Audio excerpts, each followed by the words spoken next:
forever seems like a really long time. We're not getting along, let me tell you. It's really nice when you're in love, but it's really not nice when you're Man, if this is a part of my life, it's a part of my life. I'm already, it's just going to add, but it's never going to complete me. I am fucking complete. My kids are complete. We are solid. So that's a massive takeaway from me, because not using it to feel valuable, you know, I'm not using it to feel worthy anymore. It's just a journey. It's something that two people might want to experience together. What all these Disney movies show you is that it's love conquers all, and unfortunately love does not conquer all. Love is important, but you need to have some of the same values. You have to be kind of on the same road, walking with the person that you're going to be committed with. And I think the difference that, generations have not been saying is that marriage is so hard. Relationship is super hard.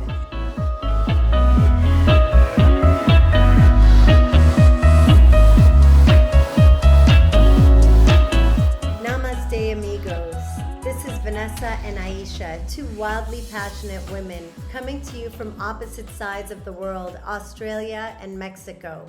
This podcast is for you, about you, all of us, all women from all walks of lives, sharing our stories, our truths, our struggles, as we uplift, transform, break boundaries, and grow.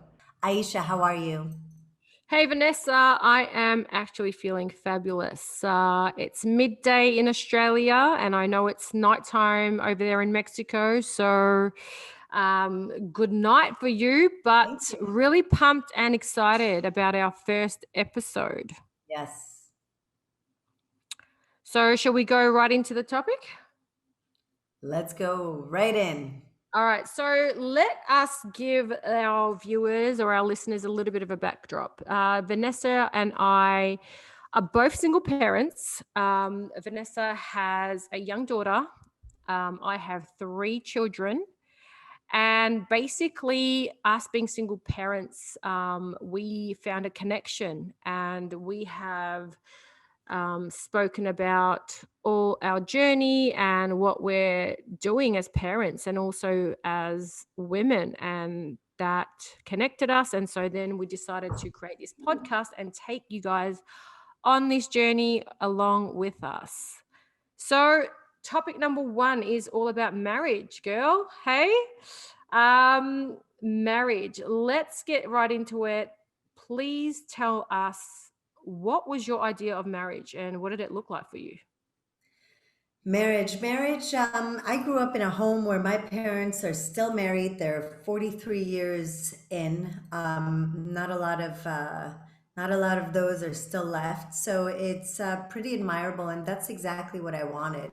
I grew up really wanting to find the one, right? To find the one who would be there and would be my provider, my knight in shining armor, my protector.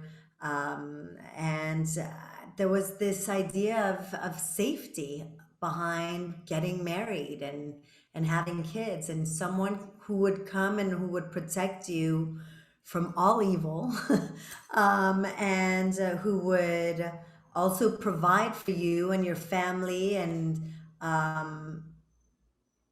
so there was that economic safety. Even though I grew up as an only child, my father always said you have to be smart and you have to study and you have to go to school. But he also said you have to marry someone who can provide for you and provide for your kids. And so that was very much instilled in me from a very young age. And so even though I was supposed to work and get a job and all of that, I had to also find someone who was going to be the head of my family and who would run things accordingly.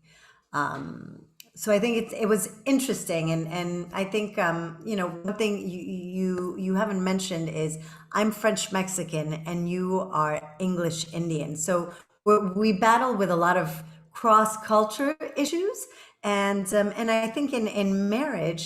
I wanted to find someone that was kind of like me, that was half and half and or different, because I considered myself to be very different. And it's funny, I was never really seen as real Mexican, and I wasn't ever seen as really French. So, I thought, well, if I don't fit anywhere, I'll find someone that's just like me. And if my parents can do it, I can definitely do it, right?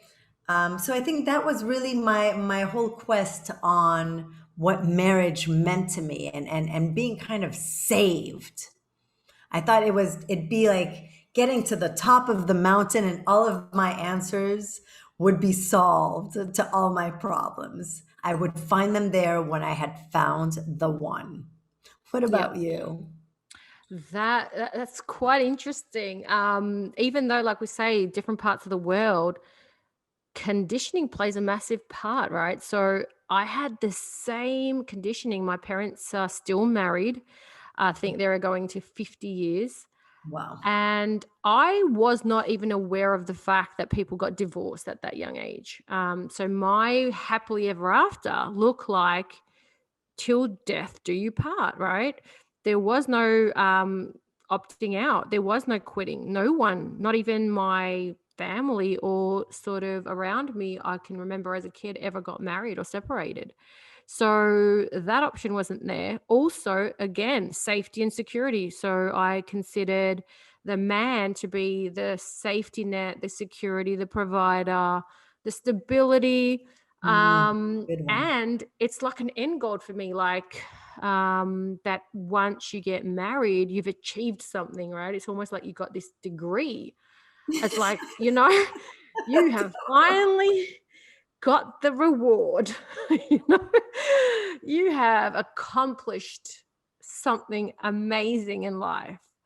And so, I tended to head down that path, even though, and it's very funny for the people that know me, I'm a very strong-headed girl, but look, deep down, I had those conditionings, right? I had the Right. seed Right. that even though I was very, very independent, I needed that to complete me. I needed that to complete what I considered a family. So it was very, very funny that even though we live in completely different societies, somewhere, somehow, we ended up with similar conditionings and beliefs. Absolutely. And where do you reckon that would actually stem from? Well, it's interesting you asked that. I think we should really kind of tell our viewers a little bit of where we're heading with this. We have found that the one thing that really brings us all together is cinema, right? And that's a worldwide effect. And who better than Walt Disney to bring us all together in his fairyland of princesses and princes. And I have a 6-year old, so she's a fan of her princesses, let me tell you. And they are, when you really start looking a little bit deeper into all of these stories, it's it's no wonder why we are conditioned the way we are. Let's take a look a little bit at Snow White. Snow White was a tale that was created in 1912, reproduced again by Walt Disney in the 50s. And you look at Snow White, she's this beautiful porcelain doll, and she's very submissive and she's very Mm. quiet, and she's got this beautiful little voice, and she sings to the birds, and she's so feminine, I can't even take it. I'm out. I'm out. And what does she dream for? She dreams for her prince, right? And one day my prince will come, and it's all about when he will come, I will have reached that mountain that I'm telling you about, and all of my answers will be solved. And then she deals with this psychotic stepmom of hers who who never wants to get old. I can't blame her. But so she then runs off and decides to live with 7 dwarves, and nobody seems to question that. But that's another for another conversation. And and really, at the end of the story, we end up seeing that it's her who finds her prince, and she's taken off, and they live happily ever after, right? And so this is like one of our classics. Then, if you look into it, there's Cinderella. Cinderella, another submissive, beautiful, beautiful, feminine young girl who is just abused by her mother and her stepsisters. And in this scenario, they're all fighting for a man, Mm. right? Like this is Absolutely. really where we start, and I think there's a rivalry between women that starts very, very young, very, very young. Like women with each other, we don't trust each other, and we're always kind of battling, and we're always competing. And I think there's a very different dynamic that happens between men, and yet with women, we're always kind of seeing it. Wouldn't you say? Absolutely. And very interesting, to be honest. Touching more on Cinderella, I also noticed that she's like the poster child for a people pleaser. I look at her and I think, she was just treated horribly. She was made to do everything and anything, pretty much be a servant, wear horrible clothes and torn clothes. And never did she ever oppose. Never did she stand and say, no, I'm better than this. I'm not, this is not my worth, right? And it sort of conditions you to believing that our job is to serve, right? That you get a medal at the end of the day if you serve and if you put yourself last. Yeah. And then the only validation she gave herself or she felt was when she turned into the princess for the ball, right? With her coach and with her glass slippers and stuff. So, she couldn't stand in her own power during the time that she was a just ordinary, but she had to step into that sort of, you had to look a certain way, have your hair done and the gown, and then you feel like amazing. Right. And also the dynamics, like you say, about, just women competing and stuff. If you look at cultural backgrounds as well, I don't know about you, but from the cultural background that I come from, there is a lot of um, attention seeking from, say, even the mother towards the son, and then you've got the wife towards the husband, right? So there Mhm. you've got the dynamics of the mother-in-law and the wife fighting for the man, the Yeah. boy's attention, Yeah. right? So maybe the character titles have changed, but those energy dynamics actually play out in real life. And we Absolutely. underestimate the fucking impact of that, Yeah. right? We underestimate that these children are learning that, hey, it's okay to fight over the attention of the man. Right. Absolutely. And I also think that, at least in Latin countries, it is still seen as you get married very young. I think in the States, this, and in Europe, that has moved quite much. But definitely in Latin America, young girls are getting married from 23 to 28 still, right? And there's almost like this stigma. If you're not married by 30, the train has left your station. And why is she not married? Is Yeah. she gay? And What's that's wrong very, with very her? wrong with her. And people start talking about it, Yeah, right? Same thing in absolutely. India. Absolutely. I mean, I think they start writing a list of diseases you must have because you're not married by the time you're 25, you know? And and it's crazy. It's actually crazy, and it is quite funny. And another thing that actually shows up is if you're different.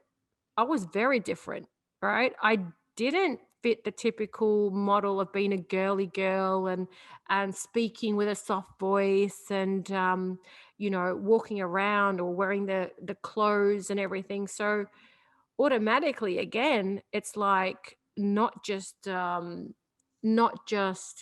family, but I would say society around you looks at you and says, hey, there's something weird about her, she's not normal, right? And it hit me, like, if you look at Belle, she was that, right? She liked her books, she liked to not show attention towards men or whatever. And so there was a song that she was weird because she wasn't like the She other was girls. odd. She was the odd one. Yep, absolutely, absolutely. She was the odd one. Yeah, Belle's a great one. Belle's a great one. I think you see this beauty, and she's book smart, but in this little village, she stands out way too much because she's also a little bit alienated from everyone, and she's really into her books a lot as well, right? Why doesn't she have any friends, and why is she constant? Because she Mm, needs to be in a city. Why didn't they move to a city? The father's an inventor, right? Like, should they be in a little rural town? There's that part, and then there's, but even she's looking for, it's interesting because on the first part of the movie, she goes back to drop off her book at the bookstore, and she read it in one day, and the book salesman says, well, I don't have a new book. She's like, oh, don't worry, I'll take this one. And he's like, well, you've read it a million times. She's like, yeah, I love it. It's about adventures and faraway places and and a prince. So she's indirectly also there looking for a prince, right? yeah. So then there's this man outside Gaston, all manly, and he is as chauvinistic as can be. He wants his little Belle to be at home, cooking and cleaning and massaging his toes. Um, and she's like, no, he's not for me. She's not for me. But instead, she goes and she becomes a prisoner in a castle Mm, of a beast yeah, how with interesting. another prince, right? Yeah, So where does that, and really, how many of us have not been in a situation that kind of looks similar? If you really look absolutely. at it, is now trapped in a relationship with a man that she technically didn't really like, and she ends up falling in love with him. Yep. And really, the only thing that brings them close is because she softens up, she starts to wipe him down Mm, while he's eating like a slob. And all of a sudden, he becomes a nice man or a nice beast. But you also see in the castle dynamic that she's there, she's taking care of him, she's cooking, she's cleaning. So there's this stereotype that is very subliminal, but mm, it's thrown at us because obviously no kid is analyzing any of these movies this way, but it's very much there of I've got to be good and sweet and I see my daughter today, you can't put a pair of shorts on her. do you She know what? wants to be in dresses all the And time. listen, look at this, right? That whole thing about Beauty and the Beast is that I can change someone. I will save him. I will change the beast into a gentleman. And what do most women do, right? They get into fucking relationships thinking they're going to do that. They're going to change the beast into the prince. Guilty. Right? Right? And guess what the beast does? You can have my library of books. You stay with me, I'll give you the shiny objects. Yeah. And then the woman goes into it, okay, I'm coming in because I'm going to save you. I'm going to change that beast in you and make you a gentleman. And it's crazy. We laugh now, but we actually don't realize how powerful these conditionings are, right? Absolutely. Look Absolutely. at Ariel. Look at Ariel. She had to literally trade her voice, lose her voice, so she can have the man and give up her fins. Like she was going to even alter her body part and lose her voice, right? For a And man, for are her people not prince. having are people not having plastic surgery and fucking speaking less these days? Right? Are we not doing that? Like have a Well, good fucking look. You a lot of women do not want to have confrontations in their marriage. They don't want to fucking speak their truth. They don't want to say what they feel because they're like, dude, I will lose this shit. I will then get my outside all sorted out. So he's still interested in me. I will not speak my truth. That is Ariel. That is, let me quote Ursula before she packs her into two legs. She yep. says, and I quote, and don't underestimate the importance of body language. Ha! The men up there don't like a lot of blabber. They think a girl who gossips is a bore. Yet on land, it's much preferred for ladies not to say a word. And after all, dear, what is idle babble for? Come on, they're not all that impressed with conversations. True gentlemen avoid it when they can, but they dote and swoon and fawn on a lady who's withdrawn. It's she who holds her tongue who gets a man. Shut up. Shut up. And we're having our kids sing along to this. Well, all I can say is thank God English wasn't my first language when I was that small. That is just, that's in our face. That's That in our is, face. That's in that's our in face. And shit. it's ironic that it's also an evil woman saying that. Yes. Yes. What the fuck is with that? We're all a What bunch the of hell? evil women. I want to know why the prince didn't let go of his legs and he didn't want to be a mermaid. Because they don't tend to do that. Fuck And is but that? I think Ariel's story is great. I can identify a lot with Ariel's story. I think in the downfall of my marriage, I would hold a lot of things back. Because I didn't want to fight. I didn't want him to be in a bad mood. I didn't want to start and I would see things that were wrong or Mm-hmm. things that didn't seem right in my perception, but I would rather Say. not say it. Mm. I was scared of losing. I was scared of losing my marriage. I was scared of provoking him. I was scared of not having him care or of not getting the response that that would be an understanding response.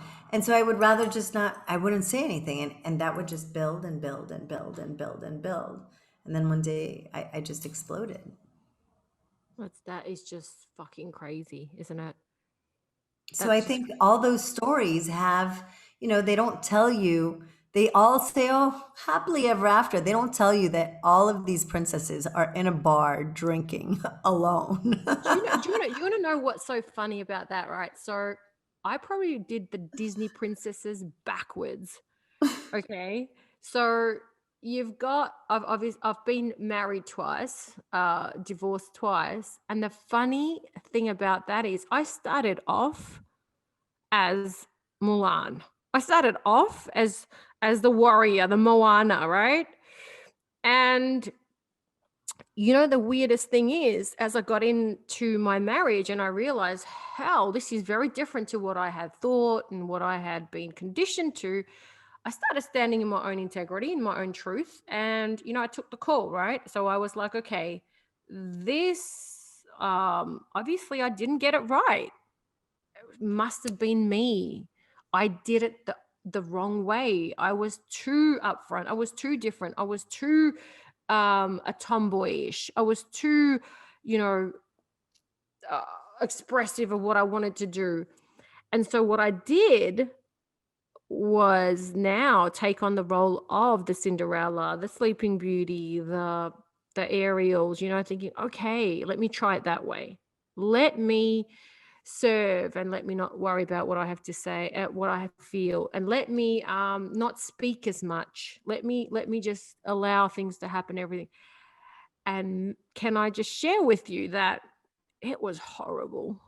It was horrible because there is nothing greater than, you know, losing yourself, you know. And the saddest part of all this is that so many women, I mean, we're blessed, Vanessa, that we woke the fuck up, right? Like, we actually woke the fuck up, whether our glass ceiling shattered, whether our you know, castles broke apart, thank God, because there are a lot of women living in this fucking ideal sense of marriage, right, holding on with dear life at the cost of losing their voice, being a fucking servant, not having the right to be who they are, not being able to express their truth, And right? it's lonely. It's lonely there. You know, it's a scary place to be.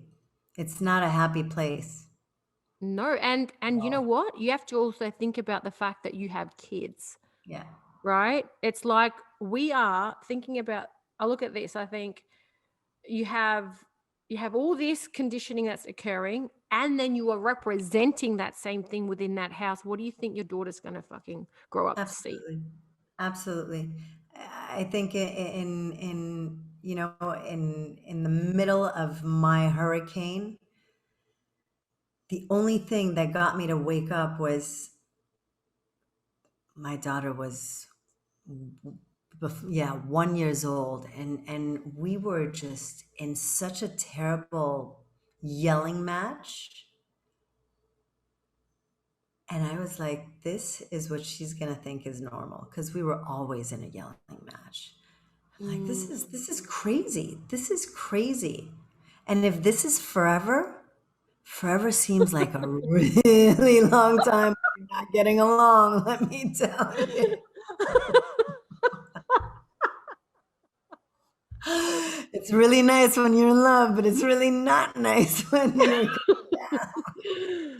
and so, you know, at the end of the day, I think love is, I think what all these Disney movies show you is that it's love conquers all. And unfortunately, love does not conquer all. Love is important, but you need to have some of the same values. You have to be kind of on the same road walking with the person that you're going to be committed with. And I think the difference that, you know, generations have not been saying is that marriage is so hard. Relationship is super hard. And then you bring culture in it and race and religion, and that's a whole other podcast on its own. But, you know, I think you need to have some values that are spoken. And what are what are your priorities? What are your dreams? Where are we heading? And what kind of communication are we constantly maintaining so that we're hand in hand Mm. the same path, instead of all of a sudden I woke up and he was on one road and I was on the opposite road, and we were yelling at each other because we were on each other's wrong roads. You know what I mean? And I think that's been my takeaway. I think love is definitely there, but I think I idealized my marriage and I idealized the man that I was with, and I wanted a Prince Charming, and I wanted to change him when things weren't going well, you know? That's, it's not possible. And so I think there's a huge transformation that happens when women separate and they go through hell and back. But Yeah. you come out of there and there's hope. There's definitely hope, and there's light at the end of the tunnel. And it's not, you know, at the beginning you're like, I'm never going to be in another relationship again. But then you're like, no, I just saw myself from a different angle, right? And my ex-husband for me is a huge teacher. I got to see the nastiest part of him and the greatest part of him. Just like I saw my nastiest part of me, right? And It's a reflection of how do you really show up when you're going through it, Absolutely. right? Yep, absolutely. And I think my takeaway was that marriage doesn't complete you. You know, that it is not your fucking security and your stability, that it is not something that is your end game, Yeah. right? Marriage now for me is still beautiful. I have nothing against marriage. I think it's beautiful. But me stepping into it is from a very different space. It is all about um me feeling secure within myself, me feeling whole already. My kids and I are already a complete family. So marriage for me is not filling a gap anymore, or it's not something I have to attain or get or achieve. It's more about, man, if this is a part of my life, it's a part of my life. It's just going to add, but it's never going to complete me. I am fucking complete. My kids are complete. We are solid. So that's a massive takeaway from me, because um, not using it to feel valuable, you Right. know, I'm not using it to feel worthy anymore. It's just a journey. It's something that two people might want to experience together. Like the way I put it on a pedestal as a child, fuck no. It's an experience, and it can be the most loving experience, but I've taken away that power from it. Mm. I mean, at the end of the day, I think wrapping this up, Disney brings a lot of great values and beautiful tales, but no one is coming to save you. This life is 100% your responsibility. It really Absolutely. is. And we're not against Disney. Like my kids will still watch, we all watch Disney movies and they're classics, right? But I think it's our responsibility as parents and mothers, especially, to have these dialogues, have these conversations. Really ask your daughter, what do you think?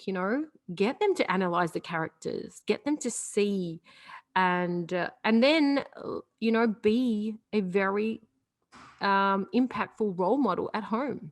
So even if Yeah, they're watching all that, like how you show up at home really does affect them as well. It does impact them. It does influence them. So we're not saying, oh, don't let your kids see all this stuff. No, we're not saying that. We're just bring more awareness, understanding, and conversations into it.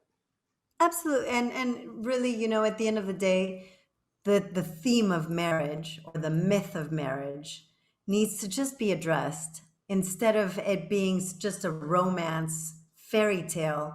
It needs to be a very straightforward, like when you have teens, you're talking to them about sex.